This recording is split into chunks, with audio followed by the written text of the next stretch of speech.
Alright guys, we are out here for a practice day on West Boggs Lake in Indiana. We have a club tournament here tomorrow. I'm going to go see if we can figure something out. The water looks like it's 59 degrees, which is warmer than I was expecting, so I'm thinking they're probably pretty shallow. There's going to be some pretty fun fish moving up, so I'm hoping to find a little snake spot to get most fish on. Alright guys, sorry for the bad audio. I think the motor kind of affects the microphone for some reason, but here I'm starting on a point that we caught a bunch of fish at last time, and all that I found here was crappie. Caught some on a drop shot, and I was working, found some fish on beds where I was working there, seeing how they would bite or if they're locked on. I got them pretty aggressive, but I knew the next day that it was going to be kind of cloudy and windy, so I didn't know if I could find them. Just working my way around one end of the lake. I'm working from the west to the east, or south to the north. Some matted vegetation here, so I pull out the frog. Frog can be good in early spring, and not many people know that. Once the water gets above 55 degrees, I usually have it tied on.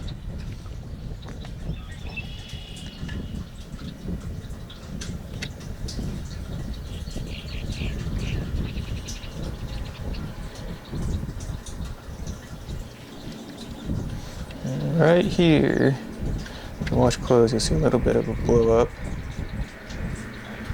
right there, but I just tried sucking it in, didn't really get a good bite, so that keyed me in on a little bit that they would probably eat a frog. So here I'm moving back into another pocket, brought out the wacky worm, you know, old rusty trusty wacky worm.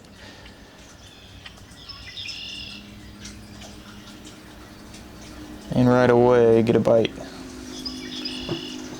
Definitely not the size we need, but another clue to what they might be eating.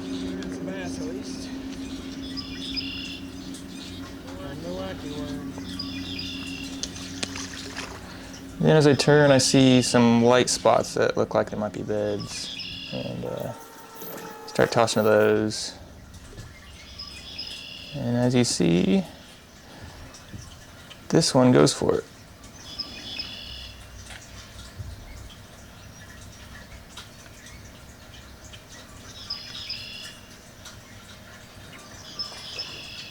So there's 2 bites and about 5 casts.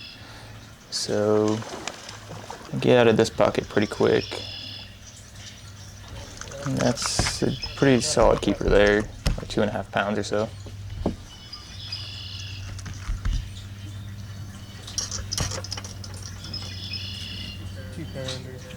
Maybe. Wacky worm is working.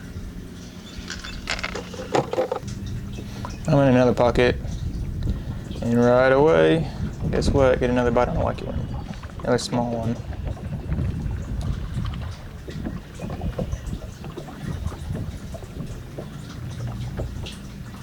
But every fish during practice is a little bit of a clue.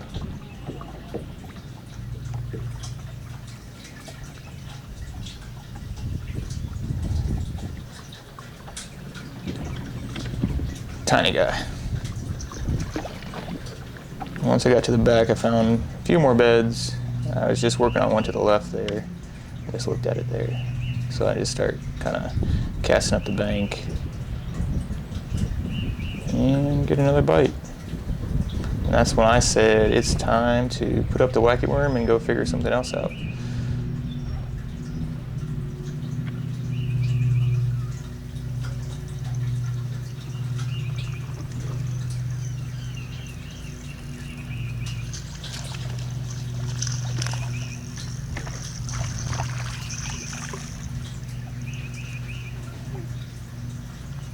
That ugly fish. There we go, go keep.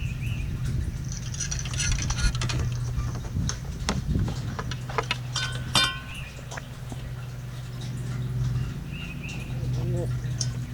14 inches.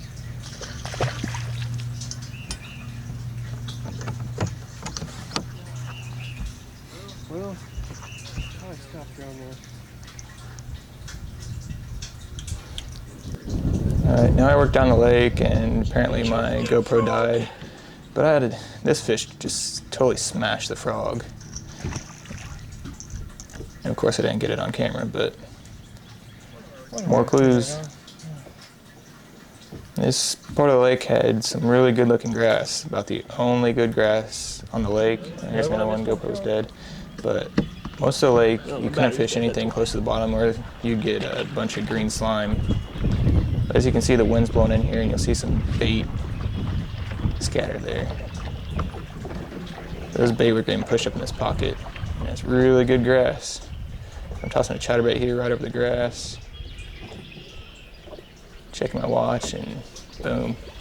They were smoking that chatterbait. And that is the way I love to fish. So after this one, I'm like, man, if this is gonna work, this tournament could be fun. Let's watch that. Boom.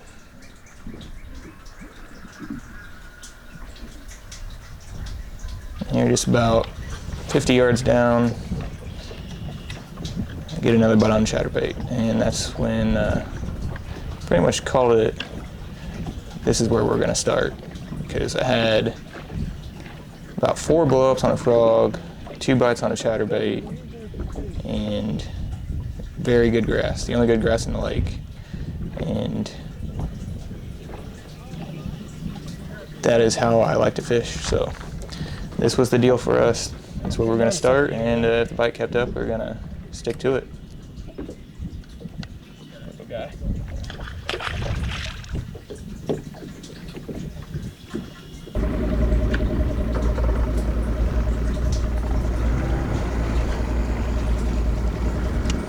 Alright guys, thanks for watching. If you aren't subscribed, be sure to subscribe, hit that bell for notifications, and stay tuned. I'll have the tournament video coming up here not too long. You'll want to see it.